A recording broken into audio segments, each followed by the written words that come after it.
What is going on, folks? Mike Singer here from blueandgold.com with Devon Jackson, four-star linebacker in the class of 2022, 6'2", right around 200 pounds, ranked as the number 241 overall player in the country, number 20 outside linebacker, number 2 player in the state of Nebraska, all per Rivals. Now, Devon, got some big news to share with us here. Your top 5 schools. So let's go ahead and let's hear about them. So we'll go alphabetical order, and starting in the Pac-12. Devon, why don't you tell us why this first school made the cut? I really like Arizona State. Um, I like Coach Herm, who's the head coach. I like Coach AP, who is now he's the defensive coordinator. And at the time he was recruiting me, he was also the linebackers coach. They brought in different persons, but the relationship that me and Coach AP, we talked a lot. I mean, Arizona State was my sixth offer. Throughout this pandemic and all this crazy stuff throughout the world, they stay in contact with me and just pretty much showing love with me, and then me not having a junior season, which affected I think a lot of schools. Arizona State was not one of them, so that was like, okay, he don't got a junior film, so let's not recruit him. No, they kept recruiting me. If I feel like they even recruited me harder, kind of because recruiting is still a business thing. So I feel like they was like, man, he ain't got a junior film, people don't want him, but we gonna take him then. But I respect all those coaches up there. All right, so we got one coast covered. Let's go to an ACC school, Devon, that made the cut. Let's talk about Miami. I know they recently offered me like last week, but they made the cut because Coach T. Will, when he was at Auburn, he offered me, that was who was recruiting me, and I even told him when he got fired, that was a devastating moment for him. But it was like, man, you're gonna be pretty much with my top school no matter where you go, because he's a great guy. He's one of the best coaches in the country. I mean, he's that hype guy. And he's just a great person. But when you talk about Miami, I mean, obviously when you think of when I'm a linebacker, you think of one of the greats, which is Ray Lewis. And even my dad, he played back in the day. He's telling me stuff like, man, he's still around the university. And for me, just think about the opportunity I have to work with one of the greatest, for me to, get to where I want to go, which is go in the league, and not just go in the league, but be successful in the league. That's somebody who's been there, done that. Even though he's playing inside backer, but it's still a linebacker position. So it'd be a great opportunity to work with just University of Miami. All right, and then we got a Midwest school, a school that I know I've done plenty of interviews with you about. Let's reveal your third school here. Notre Dame, I mean, it's a great school. I mean, when you say Notre Dame, everybody in the country knows about, not just on the field, off the field. I mean, one of the best degrees you can get. I mean, when you talking, two way outlet, you got education, which you get offered. When you get an education such degree, from Notre Dame, people are like, "Oh snap, you must have done really good in school." I mean, then obviously Notre Dame was in the college football playoffs this year, so the top four, and I don't see them going anywhere anytime soon. So it's like Notre Dame's a two-way outlet, and like I said, my boy Xavier Watts, who up there, who's going to be a sophomore next year. Um, he doing his thing up there. He always trying to recruit me to become the best I could be. Now, before we move on to round out your top 5, let's talk about real quick the coaches there. Marcus Freeman came into Notre Dame staff about this time last month. He's picked up your recruitment. Tell the people what kind of recruiter Marcus Freeman is, what kind of guy he is. I mean, he's a great guy. I mean, he's a great recruiter. I think it was like a few weeks ago that he actually, I think, flipped the commitment, or he did something crazy like that, and the dude like committed after just having like a conversation with the dude. But I mean, he's a great guy too. What he did at Cincinnati was, they wouldn't let him know, so obviously he was doing something right. So he told me that he came to Notre Dame, what it stands for, with the great degree and stuff. And he plans on getting Notre Dame over the hump, so actually winning. So it'll be interesting to see what he has to offer for me. And we'll just see how it goes. All right, let's move into the final 2 schools of your top 5. Another college football playoff contender year in and year out. Oklahoma makes the cut for you, Devin. Why don't you tell us about them? I mean, like I said, they also recently offered me too. But they win the Big 12 year in year out. There's guys on that team that's never lost the Big 12 championship. They're like you said, they're in the college football playoffs every year. The big linebacker that everyone knows, Kenneth Murray. So if they, I know Coach Oldham is, new with the program, fairly new. He's been there for what, 2, 3 years, I think. Um, but he obviously they're doing something right. I know last year they was kind of slow at the beginning, but they picked it up and shoot and proved that they're one of the best programs, in the country. So it'll be interesting to look into that.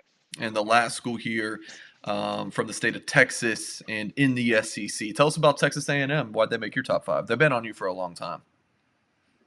Like you said, they've been recruiting me since September 3rd. So they've been recruiting me for quite a while. I like the coach. He's a very honest man. He just told me straight up. Um, I thought he came off me kind of different because I talked to him one time and then he told me to watch these guys. When you get recruited, they tell you to watch this guy. Do this what they want you playing. And then I talked to him the week after. He was like, "What numbers did I tell you?" And it was like 33, 32, and like 8 or something. It was like, man, you already quizzing me, and it's like I'm not even there yet.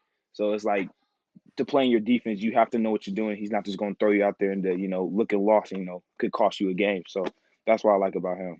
All right, so you got the top five here, Devin. What's kind of next for your recruiting process? Where are you looking to take it from here? Especially considering I'm sure you saw on social media that dead period is supposed to be extended from April 15th to likely the end of May. So, what would you say is next for your recruiting process? Because of these five schools, I mean, have you even been able to visit any of them?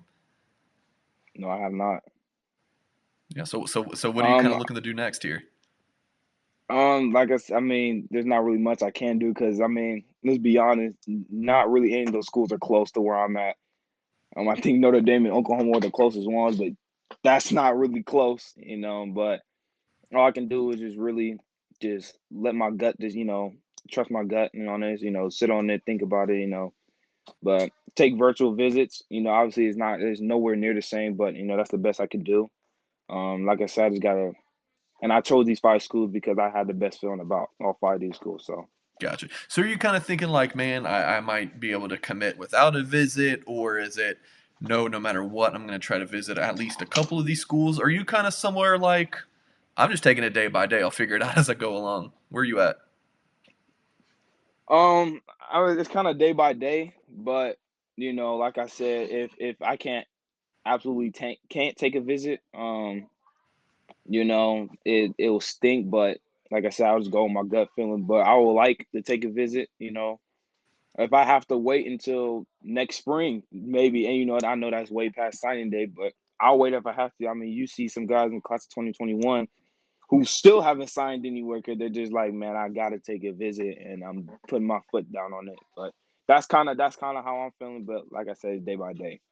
All right. Well, you're listed as an outside linebacker on Rivals, which I feel like outside linebacker these days can mean so many different things.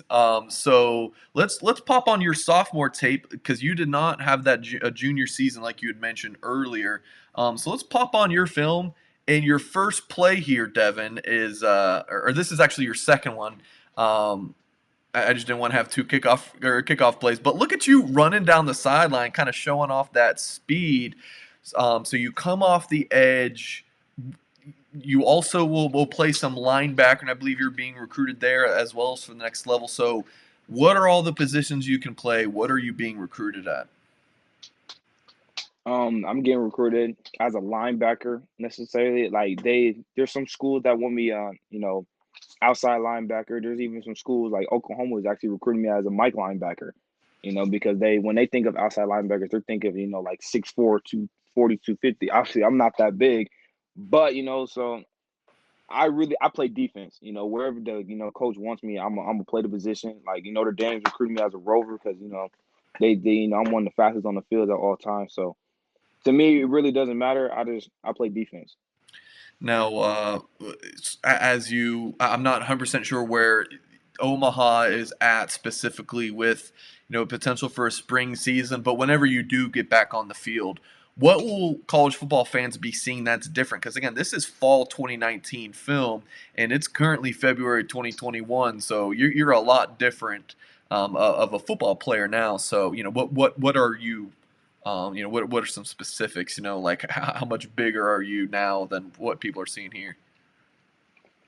I'm probably about 5, 7 pounds bigger than what I'm weighing there. But I'm not a big gain weight person. It's like because if you gain a bunch of weight and I can't move as fast as I'm moving there, it doesn't matter. So I'll get better just rushing the passer, even though I feel like that's one of the things that's my strength. But nobody's too good at what they do. I mean, that's the point of getting better, getting stronger. I feel like I'm more explosive, now than I was back then. So that will show up on the field whenever I get back on the field.